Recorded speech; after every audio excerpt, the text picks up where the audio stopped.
Hello, everyone. This is the latest video in my series, The Not So Dismal Science of Economics. I'm Philip Seren, Professor of Economics at the University of Winnipeg. And first of all, I want to wish everyone a happy new year. What I'd like to talk about today is a further discussion about Trump's proposed tariffs on goods coming in from Canada and Mexico.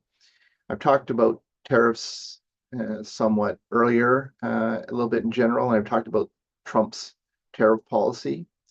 But here I want to take a slightly different view, and I want to look at the strategic elements of the tariff.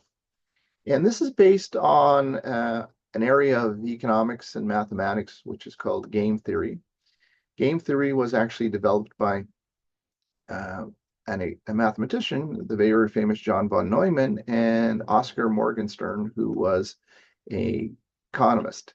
They wrote a book called The Theory of Games and Economic Behavior, which was the first treatise in looking at strategic situations. The one thing about that game, or the games that looked in that uh, book, were they were zero-sum games, where someone's benefit in terms of the payoffs is exactly equal to the negative of the other player.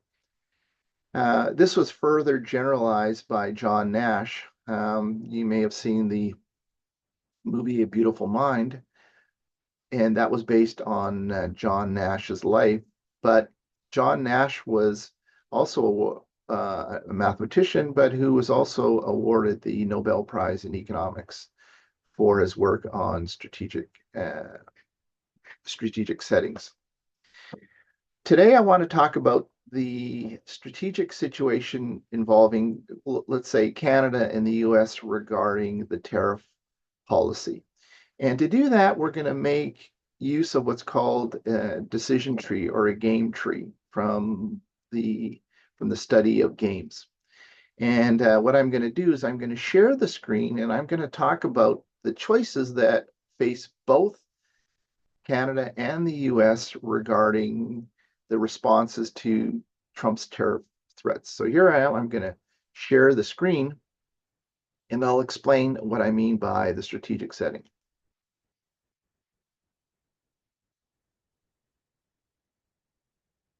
Okay, so what we have here is we have what's called a decision tree or a game tree.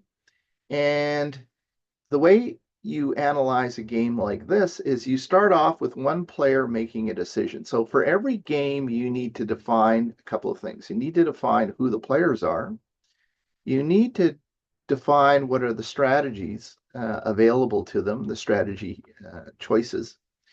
And then you have to decide how those strategy choices, the combinations of those strategies, result in the payoffs to the players.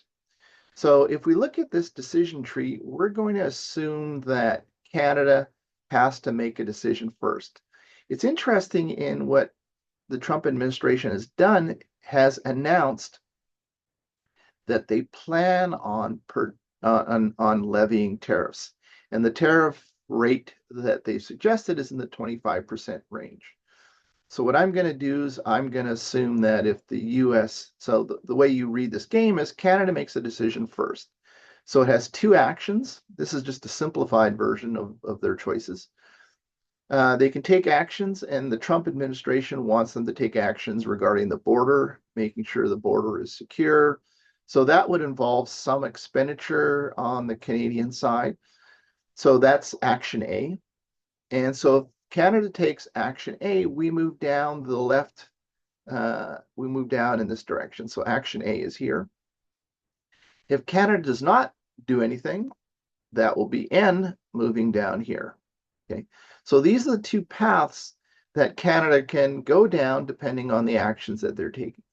Now, the Trump administration will make a decision depending on what action Canada has taken. So if Canada takes actions, then the US, the Trump administration, makes decisions at this node here, at these two nodes. So it can either levy a tariff or not levy a tariff. If Canada makes the decision to do nothing, the Trump administration once again can levy a tariff or not levy a tariff.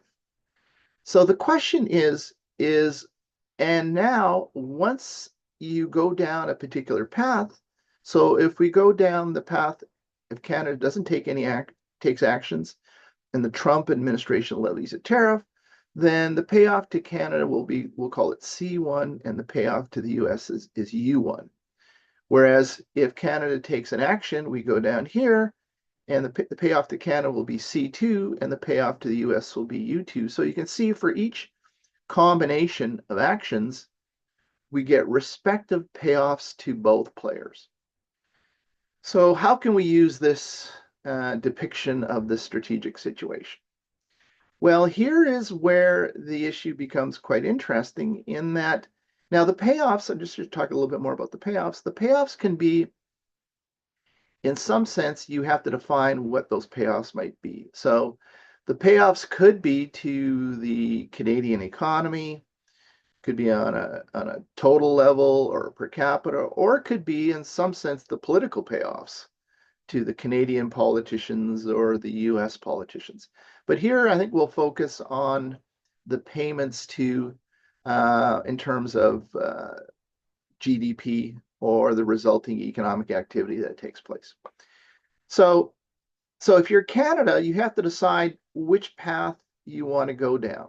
So if Canada does not take an action, goes down here, what it has to forecast is whether the Trump administration is willing to levy the tariff versus not the tariff. Now, if this should be actually U4, so what you have to decide is whether, and this is where it's a threat. So basically the Trump administration is saying, if you don't do anything, we'll levy a tariff. So what the Canadian government has to do is figure out whether this payoff, U3, is going to be greater than this payoff, M4. In other words, if the Canada, and this is called basically calling the US's bluff. In other words, whether they are not going to do anything, does the US have an incentive to follow through with their threat or not?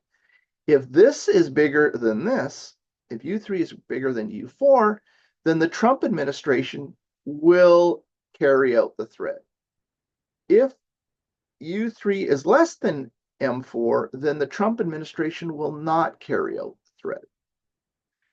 So suppose it believes that suppose Canada believes that the US, the Trump administration, will carry out the threat. In other words, that U3 is greater than U4, then what Canada then has to do is figure out whether any of these payoffs, C1, C2, or C3, or C1 and C2 would be greater than C3. So it has to decide, okay, should it take an action and the Trump administration is not going to levy the tariff? If C2 is greater than C3, then Canada should take the action on the border and will result in this outcome. So this would be the outcome where Canada takes an action and the Trump administration does not levy a tariff. So this is called what's called the Nash equilibrium in this after John Nash. In other words, it is how we would think the game would be played. So in other words, Canada has to make a decision which path to go down, but it has to forecast what the Trump administration might do depending on where the Trump administration finds, whether it's at this node or at that node. So to summarize, if the Canada really thinks that the Trump administration would carry out that threat, if it really thinks that the Trump administration would get a higher payoff from carrying out the threat, then Canada should perhaps go down this path and take actions. If it doesn't think that the Trump administration is going to carry out the threat, then it should take no action. So this is a very, very interesting issue. Now, I just want to talk a little bit more about Trump's tariff threat. The literature on international trade is quite clear, and I've talked a little bit about it earlier, which says if you're a large country like the US, you can use tariff policy to influence the terms of trade in your favor. But the literature generally suggests that for a large economy like the US, the tariff rate would be moderate. And the moderate rate might be in, say, the 10% range. So, what does this mean? Well, in some ways, if we think about this choice here, you might expand the tariffs response from the Trump administration. It might have said, well, we're going to levy one of two tariffs. We're going to levy a 25% or a 15% or a 10% versus no tariff. So you might have a third sort of node here. Now, it may not be in the US's interest to levy at 25%, but it might be in the US interest to levy at 10%. So this is a paradox here. The Trump administration may have made a mistake. They may have announced a too large of a tariff because if you follow any of the discussion that's taking place, the Ontario government is putting out a series of ads outlining how many states are involved in trade just with Ontario, and it's argued that there are 17 states that are involved. So if a big tariff affects a large number of states, then the Trump administration may find themselves under significant pressure to either levy a lower tariff or not levy a tariff at all. So that's kind of the strategic issue that you have to face. And I hope this has been an interesting exercise. And in general, you could keep going in this and say, okay, after Canada makes a decision, then the Trump administration makes a decision, and then maybe Canada would subsequently make a decision, and then we go down kind of the decision tree farther. Okay, so that was a lot to digest, but if you have any comments or questions, feel free to send it to me, and we will, if you like this video, you can give it a like, and if you want to subscribe, that would be great as well. So bye for now.